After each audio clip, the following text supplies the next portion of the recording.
Cette vidéo est présentée par la Fédération internationale de basket-ball en fauteuil roulant. La classification des joueurs de basket-ball en fauteuil roulant a évolué sensiblement au cours des 20 dernières années. Il n'est désormais plus nécessaire d'examiner individuellement chaque joueur dans un cabinet médical. Les joueurs sont maintenant classés dans le gymnase, sur le terrain et assis dans leur fauteuil de basket-ball. Cela permet d'évaluer chaque joueur en situation de jeu et de compétition.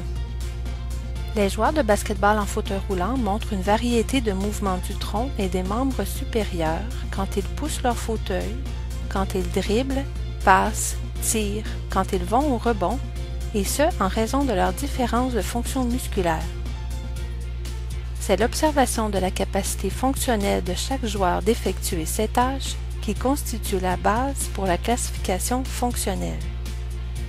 Les joueurs de basket-ball en fauteuil roulant peuvent se voir attribuer une classe de 1, joueur avec le moins de capacité physique, jusqu'à 4.5, joueur avec le plus de capacité physique.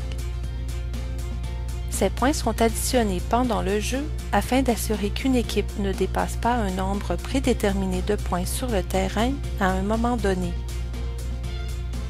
Dans les compétitions internationales de l'IWBF, le nombre maximal de points permis sur le terrain est de 14. En ayant un système de classification et une règle d'équilibre des équipes, l'IWBF peut égaliser le potentiel fonctionnel d'une équipe donnée et assurer ainsi que le résultat d'un match soit directement lié au talent des joueurs. Cette vidéo a été réalisée pour présenter le système de classification de l'IWBF aux nouveaux classificateurs, ainsi qu'aux joueurs et entraîneurs. Plus particulièrement, cette vidéo cherchera à aider le débutant à identifier les principales caractéristiques pour les joueurs de classe 1, 2, 3, 4 et 4.5.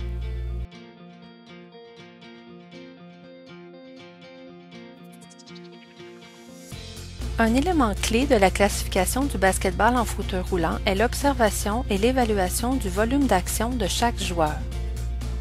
Le volume d'action d'un joueur se définit comme étant la limite à laquelle un joueur peut se pencher volontairement dans une direction et retourner avec contrôle à la position assise en tenant le ballon à deux mains.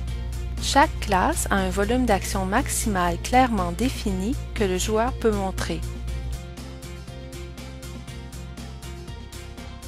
Les joueurs de classe 1 montrent très peu de mouvements actifs du tronc, que ce soit en rotation, en se penchant vers l'avant ou en se penchant sur les côtés, et ce, généralement en raison de la paralysie des muscles du tronc et des jambes. Les joueurs de classe 1 ne peuvent ramasser un ballon au sol et revenir à la position assise sans s'appuyer et s'aider de leurs bras. Ils ne peuvent pas tenir le ballon avec les deux bras tendus en avant de leur visage sans avoir à incliner la tête vers l'arrière en contrepoids.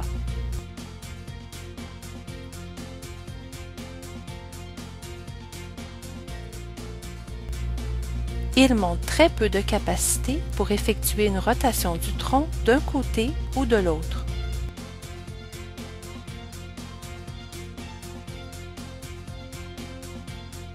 Les joueurs de classe 2 possèdent un volume d'action partiel dans le plan vertical et sagittal, mais pratiquement pas de volume d'action dans le plan latéral, habituellement en raison de la paralysie de la partie inférieure du tronc et des jambes.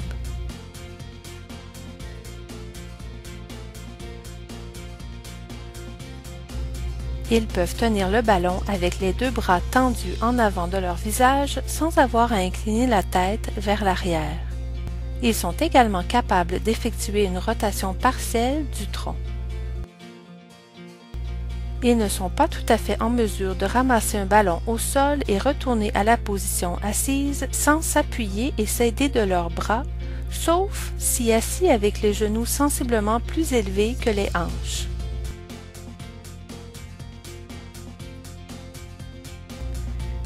Les joueurs de classe 3 possèdent un volume d'action complet dans le plan vertical et sagittal, mais pratiquement pas de volume d'action dans le plan latéral, généralement dû à l'absence des stabilisateurs des hanches et des cuisses soit en raison de la paralysie ou l'amputation des jambes au niveau des cuisses. Ils peuvent facilement effectuer une rotation complète du tronc. Ils sont capables de ramasser un ballon au sol et revenir à la position assise sans s'aider de leurs bras. Ils ont de la difficulté à se pencher sur les côtés et retourner à la position assise sans s'aider de leurs membres supérieurs.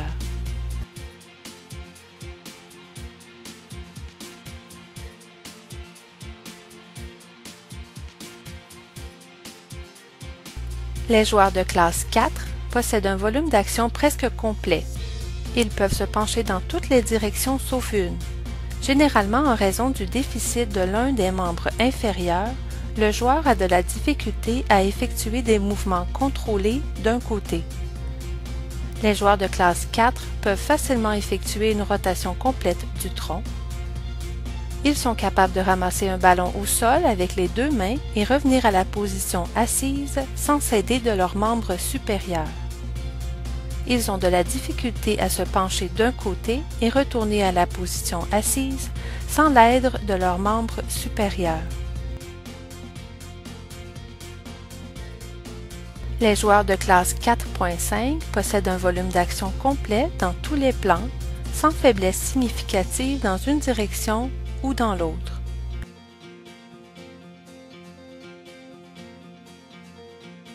Ils peuvent facilement effectuer une rotation complète du tronc.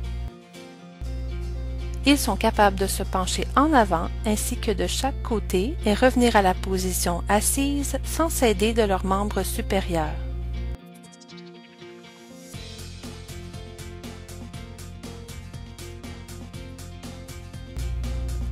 Francisco Lugo, du Mexique, représente un exemple classique d'un joueur de classe 1. Dans une position verticale, quand il commence lentement à pousser son fauteuil, Francisco garde son tronc contre le dossier de son fauteuil et sa tête se déplace légèrement d'avant en arrière à chaque poussée.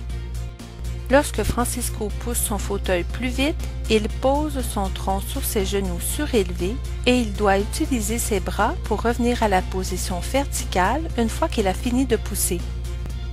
Lors d'un arrêt rapide ou d'un demi-tour serré, le joueur de classe 1 a de la difficulté à garder son équilibre et cherche à compenser en reculant sa tête et ses épaules contre le dossier de son fauteuil. Notez que cette stratégie est souvent insuffisante et qu'une main est souvent nécessaire comme appui pour éviter de perdre l'équilibre.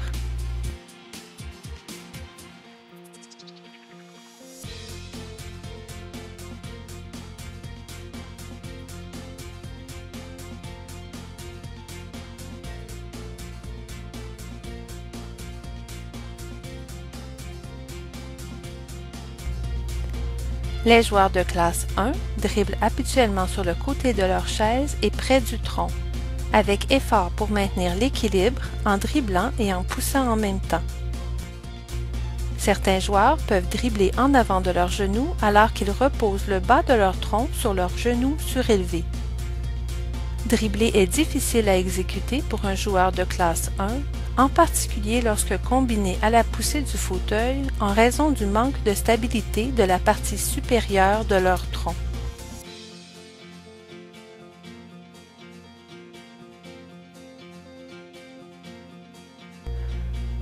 Même arrêtée, quand Jessica Vliegenthaler du Canada tente de changer de main lorsqu'elle dribble le ballon, on peut voir la façon dont elle peine à maintenir son équilibre et doit s'appuyer de la main opposée pour soutenir son tronc.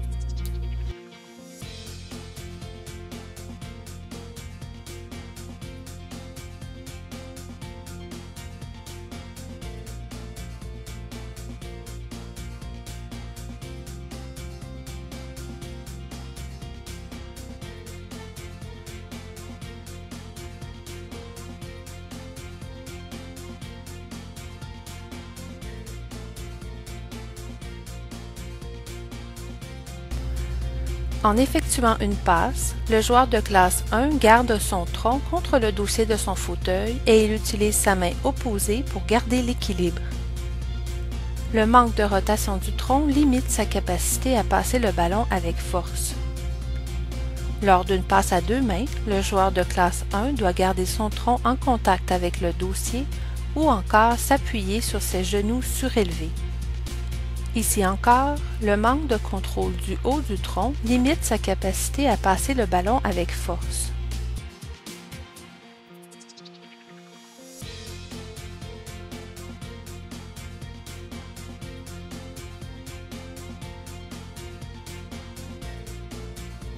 Le joueur de classe 1 a de la difficulté à se pencher vers l'avant et s'éloigner de son dossier pour attraper un ballon à deux mains.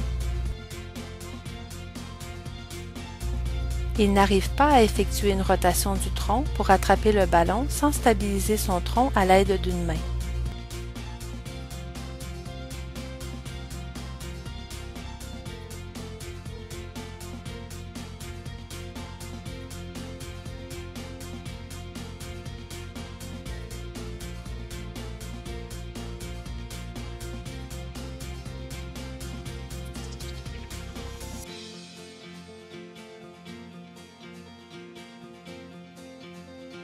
Le joueur de classe 1 se penche vers l'arrière, par-dessus son dossier, afin d'éviter de perdre l'équilibre lors d'un tir au panier. Il ne peut pas effectuer une rotation du tronc pour faire face au panier. Il ne peut pas se pencher en direction du panier en tentant un tir à 3 points.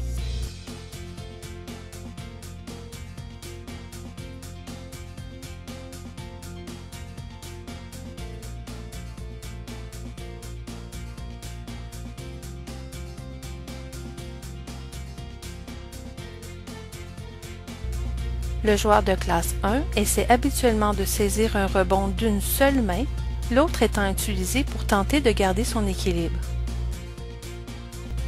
Lorsque le joueur de classe 1 tente de saisir un rebond avec les deux mains, il montre une instabilité significative au niveau de son tronc.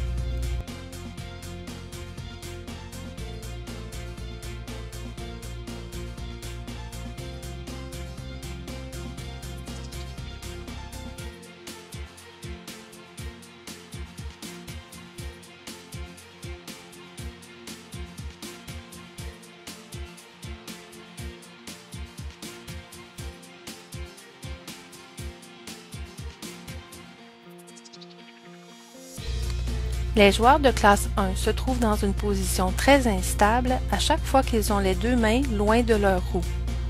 Par conséquent, un joueur de classe 1 qui tient le ballon à deux mains perd facilement l'équilibre en situation de contact, même minime.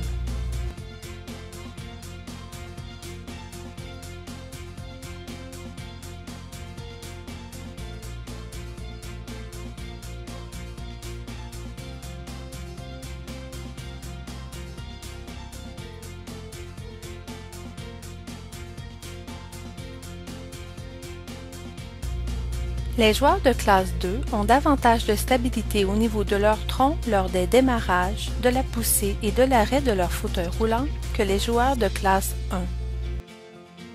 Remarquez que le haut du dos du joueur de classe 2 n'est pas toujours en contact avec le dossier, tel que le démontre ici Caroline McLean de la Grande-Bretagne. Caroline se penche en avant quand elle débute sa première poussée. La partie supérieure de son tronc n'est pas contre le dossier. Elle montre une bonne accélération et s'arrête plus solidement qu'un joueur de classe 1. Elle est capable de se pencher en direction de son pivot et elle n'a pas besoin d'utiliser ses membres supérieurs pour maintenir son équilibre. Notez toutefois qu'il y a une diminution de la stabilité du tronc, principalement au niveau de la taille.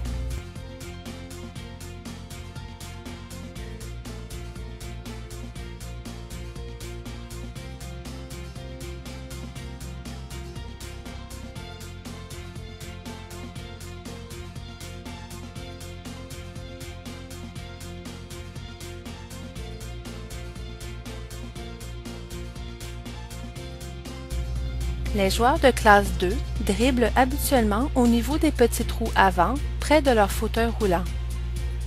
Ils sont capables de dribbler en avant de leurs genoux lorsque ceux-ci sont surélevés, tel que le démontre ici Stephanie Wheeler des États-Unis d'Amérique. Son tronc reste plus droit par rapport à un joueur de classe 1 et son dos n'est pas toujours contre le dossier du fauteuil. En position fixe, le joueur de classe 2 montre un bien meilleur équilibre lors du changement de main et reste assis plus droit. Observez comme le tronc de Stéphanie se déplace assez bien alors qu'elle dribble d'un côté à l'autre. Rappelez-vous que Jessica, la joueuse de classe 1, devait utiliser une main pour stabiliser son tronc alors qu'elle driblait de cette manière.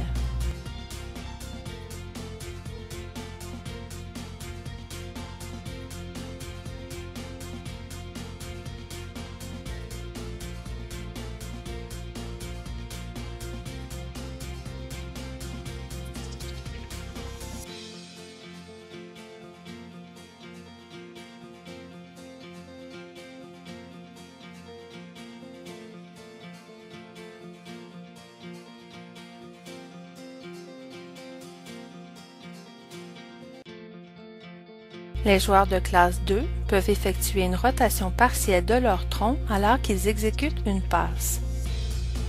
Ils peuvent se pencher en partie vers l'avant en exécutant une passe à deux mains. La partie inférieure du tronc n'est pas utilisée pour gagner de la force et il y a une perte de stabilité au niveau de la taille lorsque la balle quitte les mains du joueur.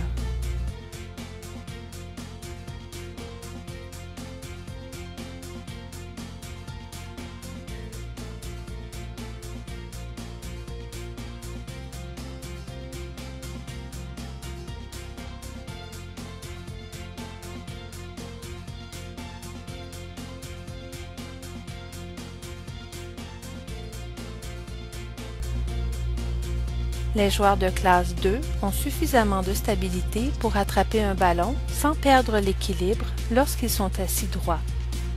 Notez que le dos de Stéphanie n'est pas appuyé contre le dossier. Elle est capable d'effectuer une rotation de son tronc pour attraper une balle en s'appuyant sur son dossier.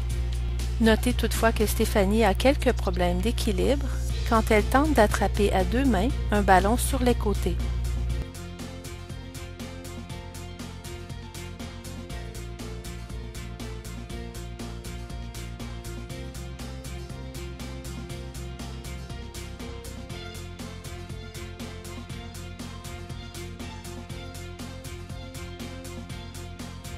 Le joueur de classe 2 a suffisamment de force musculaire pour résister au poids du ballon alors qu'il est levé à bout de bras pour effectuer un tir au panier.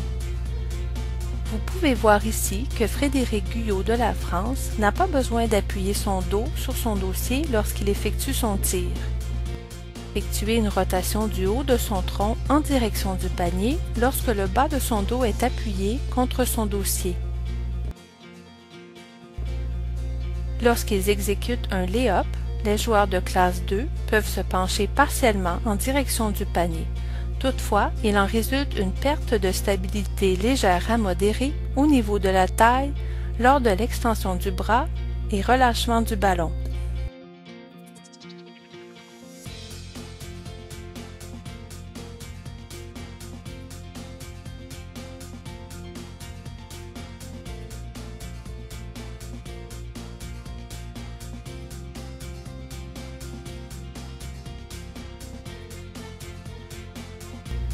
Les joueurs de classe 2 peuvent attraper un rebond avec deux mains. Toutefois, une perte de stabilité légère à modérée est observée au niveau de la taille. Lorsque le rebond se situe sur le côté, le joueur de classe 2 évite habituellement d'utiliser ses deux mains. Lorsqu'il fait une tentative, une perte de stabilité importante accompagne le mouvement.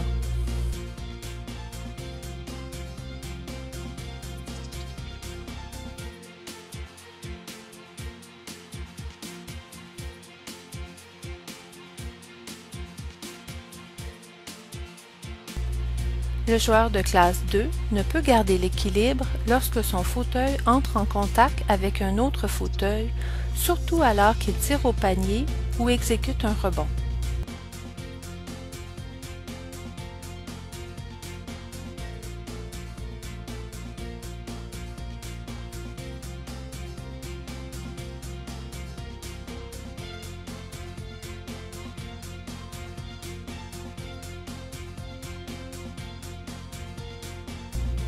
Paul Schulte des États-Unis d'Amérique est un bon exemple d'un joueur de classe 3.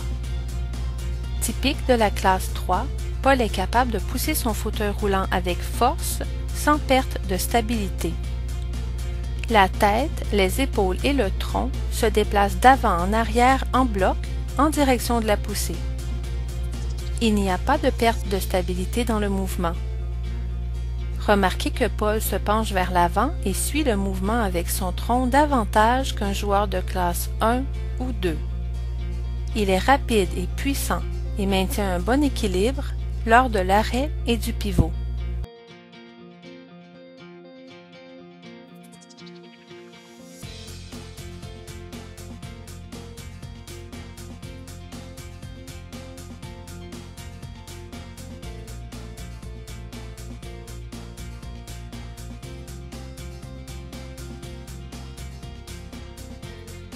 Carina Versloot des Pays-Bas est une athlète de classe 3. Elle peut dribbler en avant de sa chaise d'une main tout en accélérant avec force de l'autre main. Elle peut accélérer en dribblant et atteindre une vitesse maximale sans perdre la stabilité de son tronc. Elle peut changer de main en dribblant devant elle sans avoir à se soucier de son équilibre.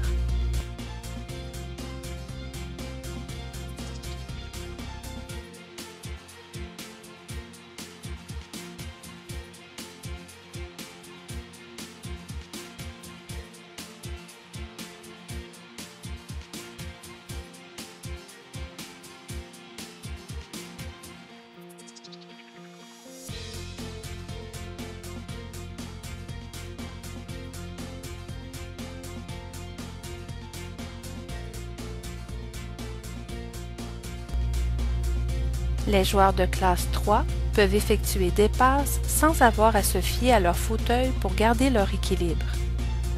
Les passes à deux mains sont effectuées sans perte de stabilité. La rotation du tronc est utilisée pour obtenir davantage de puissance et de force lors de l'exécution d'une passe.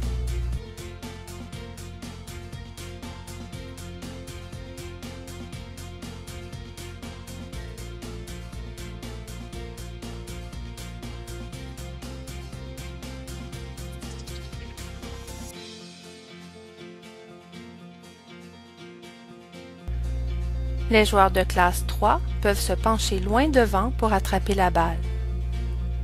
Ils peuvent reprendre la position assise facilement après s'être penchés sur leurs genoux. Si la passe est loin sur le côté du fauteuil, toutefois, les joueurs de classe 3 prendront du temps avant de se redresser après avoir rattrapé le ballon.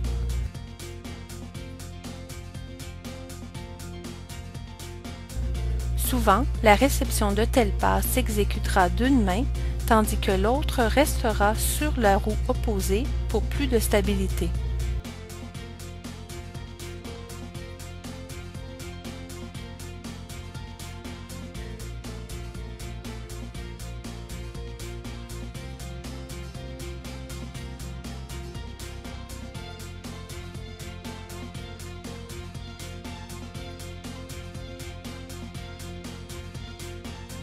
Les joueurs de classe 3 ne montrent pas de perte de stabilité au niveau du tronc en tirant au panier. Ils peuvent effectuer une rotation de leur tronc pour faire face au panier sans nécessairement garder le dos appuyé sur leur dossier. Ils sont capables de se pencher vers l'avant pour effectuer un scoop shot au cours d'un lay-up.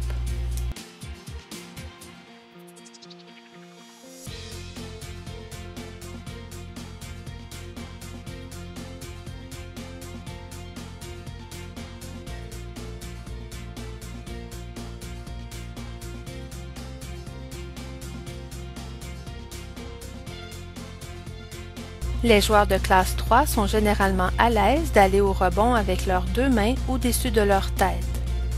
Cependant, ils ont une stabilité limitée dans le plan latéral et vont typiquement garder une main sur une roue lorsque le rebond est sur le côté, tel que vous voyez Shaun Norris d'Australie démontré ici.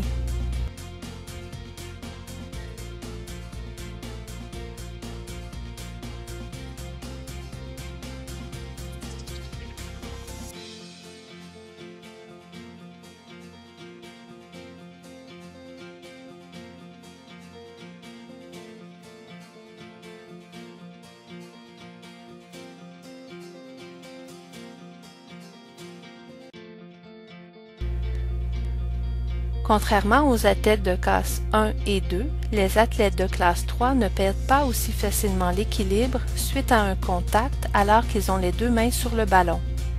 Ils vont perdre l'équilibre en cas de contact dirigé vers un côté ou l'autre.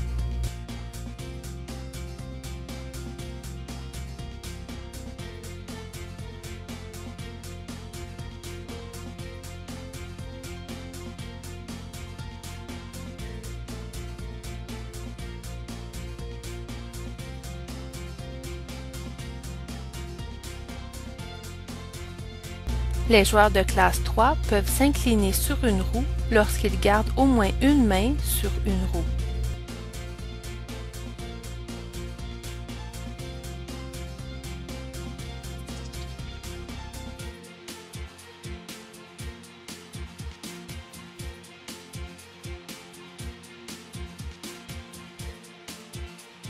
Le joueur de classe 4 peut exécuter des mouvements puissants du tronc lors de toutes les manœuvres du fauteuil. Ils peuvent accélérer rapidement en exécutant des mouvements maximaux du tronc. Ils sont très stables quand ils pivotent et stoppent.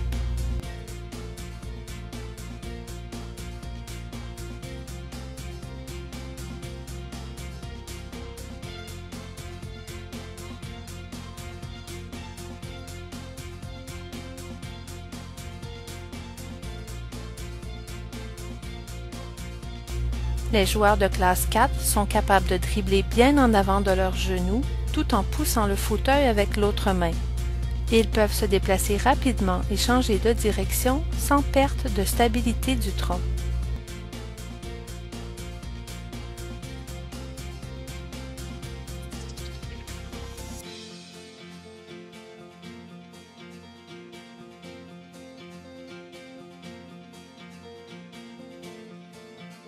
Les joueurs de classe 4 peuvent fléchir, redresser et effectuer une rotation du tronc sans contrainte en faisant des passes avec une ou deux mains.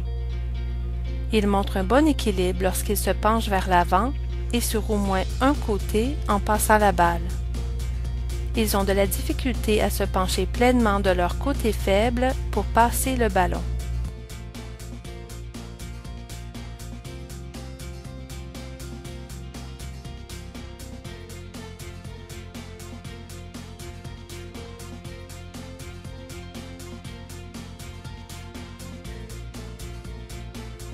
Nabil Guédoun d'Algérie est un joueur de classe 4. Remarquez qu'il a de la difficulté à attraper une passe de son côté faible, mais qu'il est très stable lorsqu'il s'agit d'attraper un ballon lancé de son côté fort.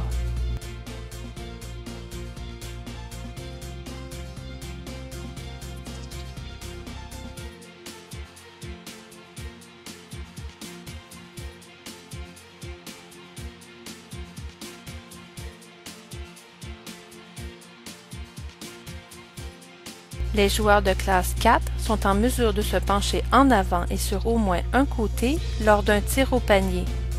Ils ont de la difficulté à maintenir leur équilibre lorsqu'ils tentent de se pencher de leur côté faible pour exécuter une telle action.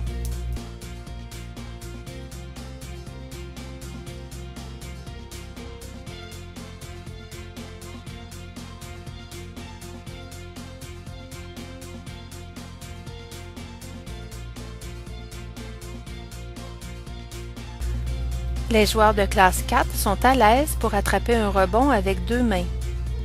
Ils sont en mesure de se pencher pleinement sur un côté pour aller chercher un rebond avec leurs deux mains. Ils ont de la difficulté à effectuer ce même mouvement de leur côté faible. Regardez comment Nabil attrape absolument un rebond de son côté gauche, mais a de la difficulté sur son côté droit.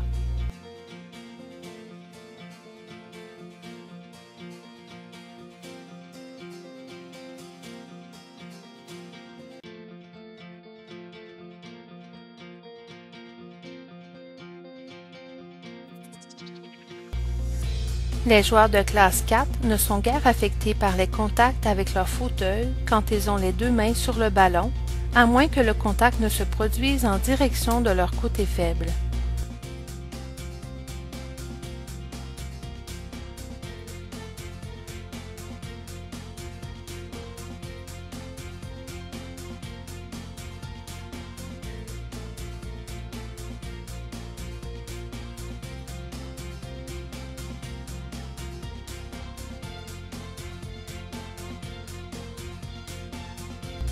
Les joueurs de classe 4 peuvent se lever sur une roue tout en gardant les deux mains sur le ballon.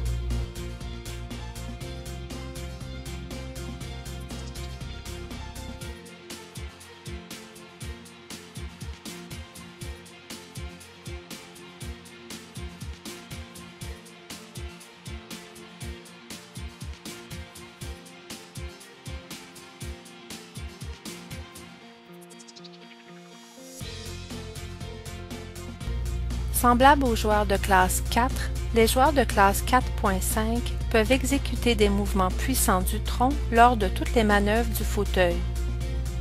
Ils peuvent pousser leur fauteuil roulant avec une accélération rapide et des mouvements maximaux du tronc. Ils sont très stables tout en pivotant et en stoppant.